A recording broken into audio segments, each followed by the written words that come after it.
হরে কৃষ্ণ কৃষ্ণ কৃষ্ণ হরে হরে। তো ভক্তবৃন্দগণ, আজকের ভিডিওটি রয়েছে 2026 সালের 23শে জানুয়ারি বাংলা 9 মাঘ শুক্রবার পালিত হয়েছে দেবী সরস্বতী পুজোর আরাধনার দিন, অর্থাৎ মাঘ মাসের শুক্লপক্ষের পঞ্চমী তিথিতে বসন্ত পঞ্চমী, যা সরস্বতী দেবীর পুজোর আরাধনার দিন।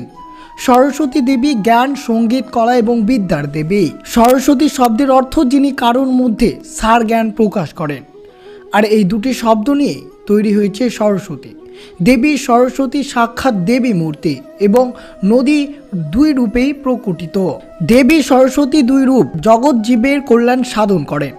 বৈদিক শাস্ত্রে সরস্বতী দেবীকে বিভিন্ন নামে অভিহিত করা হয়েছে।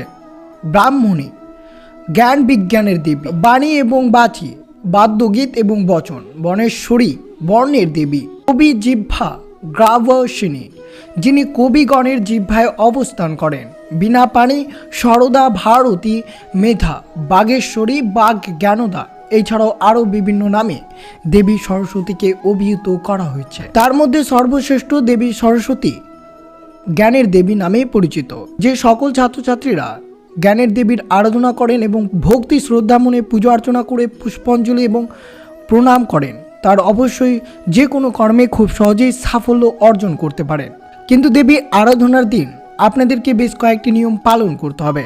বিশেষ করে মনে রাখতে হবে, দেবীর আরাধনার দিন এই কয়েকটি খাবার ভুলেও মুখে তুলবেন না। বিশেষ করে যে সকল ছাত্রছাত্রীরা পরীক্ষায় ভালো ফলাফল করতে চান, তারা অবশ্যই শুভ দিনে বিশেষ করে এই কয়েকটি খাবার আপনাদেরকে এড়িয়ে চলতে হবে। তো অবশ্যই জানবেন কোন কোন খাবার আপনাদেরকে এড়িয়ে চলতে হবে এই সরস্বতী পুজোর আরাধনার দিন। বিশেষ করে মনে রাখবেন, এই পুজো অত্যন্ত শুভ হতে পারে প্রত্যেক ছাত্রছাত্রীদের জন্য। তো অবশ্যই শুরু থেকে শেষ পর্যন্ত ভক্তি সহকারে শ্রবণ করবেন। আর চ্যানেলে নতুন হয়ে থাকলে দয়া করে চ্যানেলটিকে সাবস্ক্রাইব করবেন, লাইক করবেন, কমেন্টে ভক্তি, ভালোবাসা, শ্রদ্ধা দিয়ে জয় মা দেবী সরস্বতীর জয় লিখে দিতে ভুলবেন না এই শুভ দিনটিতে।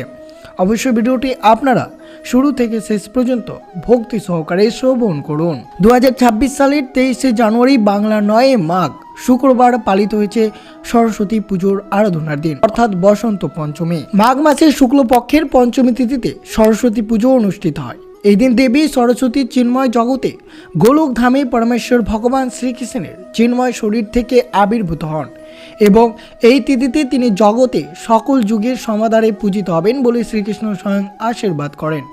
এই তিথিকে শ্রী পঞ্চমী বলা হয়, কারণ এই দিনে সরস্বতীর সাথে শ্রীদেবী তথা লক্ষ্মী দেবীও পূজিত হন।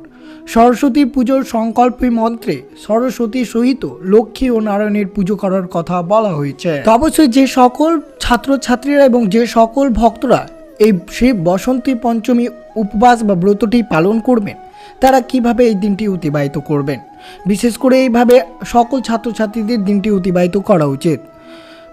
প্রথমত অবশ্যই মনে রাখবেন, 23শে জানুয়ারি শুক্রবার এই দিন বসন্ত পঞ্চমী, অর্থাৎ শ্রী শ্রী সরস্বতী পুজোর দেবীর আরাধনার দিন। বিশেষ করে এই শুভ দিনটিতে আপনাদেরকে যা যা পালন করতে হবে: ব্রহ্মা মুহূর্তে ঘুম থেকে উঠতে হবে এবং এই শুভ দিনে অবশ্যই যে সকল ছাত্রছাত্রীরা ব্রতটি পালন করবে, তাদের অবশ্যই উচিত পবিত্র নদীতে স্নান করা। যদি অবশ্যই পবিত্র নদীতে স্নান না করতে পারেন, তাহলে অবশ্যই বিশেষ করে বাড়িতে এক বালতি জলে সামান্যটুকু গঙ্গা জল মিশিয়ে আপনারা অবশ্যই স্নান করবেন।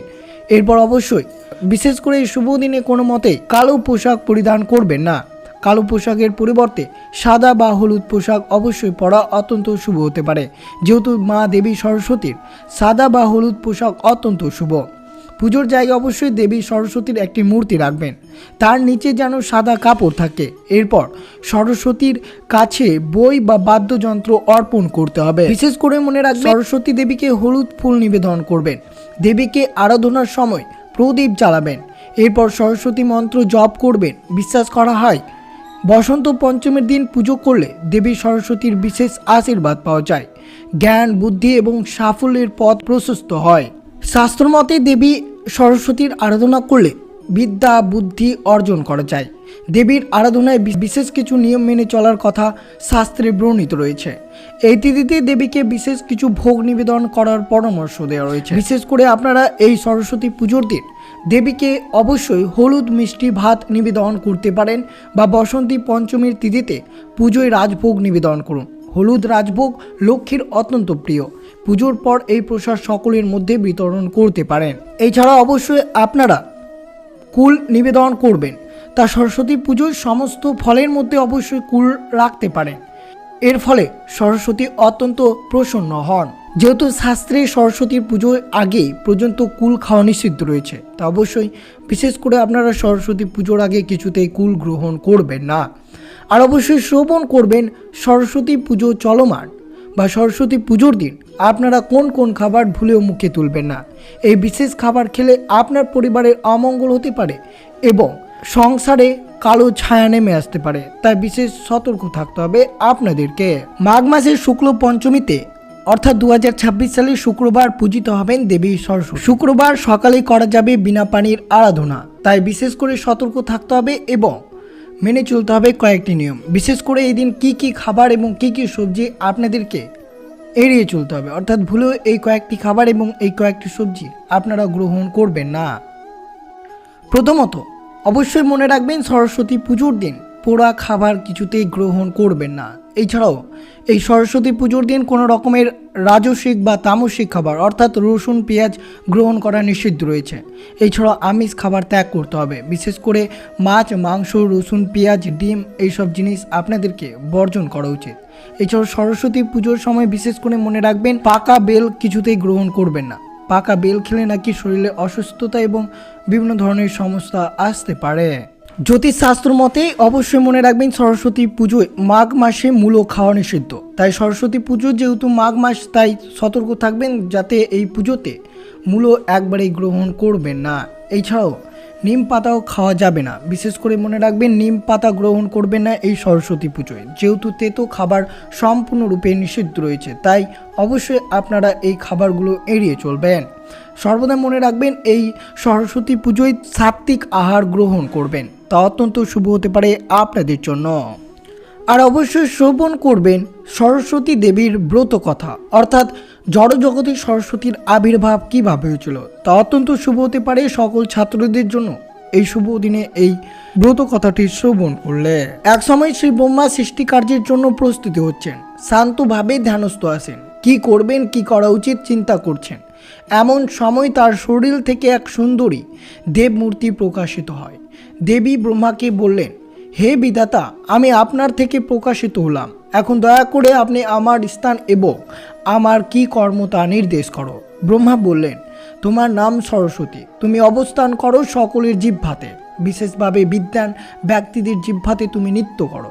পৃথিবীতে তুমি একটি নদী রূপে প্রকাশিত হও। দেবী সরস্বতী প্রশ্ন করলেন, হে বিধাতা, আপনি বললেন আমি সবার জিহ্বায় অবস্থান করব, আবার বললেন বিদ্বান ব্যক্তিদের জিহ্বায় নৃত্য করব, আবার বললেন নদী রূপে থাকবো, এর ব্যাখ্যা কি? তখন ব্রহ্মা বললেন, হে সরস্বতী, তুমি যখন লোকের জিহ্বাতে অবস্থান করবেন তখন লোকের জিহ্বা থেকে বাক শক্তি হবে, তাই তোমার নাম বাগদেবী। তুমি পবিত্রবতী। জগৎ সংসারে বহু অপবিত্র মানসিকতা সম্পূর্ণ জিত থাকবে।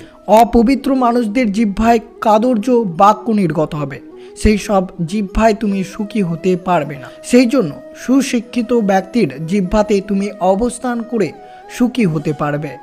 হে সরস্বতী, তুমি সাক্ষাৎ বুদ্ধি স্বরূপিণী, তুমি বলো কোথায় তুমি আনন্দ লাভ করবে। সরস্বতী বললেন, যে সমস্ত ব্যক্তি পরম সুন্দর পরমেশ্বর ভগবানের আরাধনা করেন, তাদের জিহ্বায় সর্বদা পরম প্রভুর নাম কীর্তিত হবে, আমি তাদের পবিত্র জিহ্বায় অধিষ্ঠান করব। যে সমস্ত ব্যক্তির ভগবিদ্ধ মুখ মানসিকতায় নিয়ে থাকবে, তাদের জিহ্বায় আমি নিছক ছায়ারূপ বিরাজ করব। আর আমি হিমালয় নদী রূপে প্রবাহিত হলে ভগবান শুদ্ধ ভক্ত আমার তটে বসে ভগবত কথা কীর্তন করবে, লিপিবদ্ধ করবে। আর আমার তটে ভগবানের নাম কীর্তন হলে আমি আনন্দিত হব। আমিও স্বয়ং শ্রীকৃষ্ণের নাম গান করে আনন্দিত থাকব। তো আপনারা অবশ্যই শ্রবণ করলেন সরস্বতী দেবীর আবির্ভাবের ব্রত কথাটি। আর অবশ্যই আপনারা শ্রবণ করলেন যে সরস্বতী পুজোর দিন কী কী খাওয়া এড়িয়ে চলতে হবে আপনাদেরকে। তো এই ছিল ভিডিওটি ভালো লাগলো অবশ্যই চ্যানেলটিকে সাবস্ক্রাইব করবেন, লাইক করবেন, কমেন্টে ভক্তি ভালোবাসার শ্রদ্ধা দিয়ে জয় মা সরস্বতীর জয় লিখে দিতে ভুলবেন না। এবং ভিডিওটি আপনার আত্মীয় ভক্ত বা বন্ধুদের সাথে অবশ্যই শেয়ার করবেন। সুস্থ থাকবেন, সতর্ক থাকবেন। জয় শ্রীকৃষ্ণ, রাধে রাধে।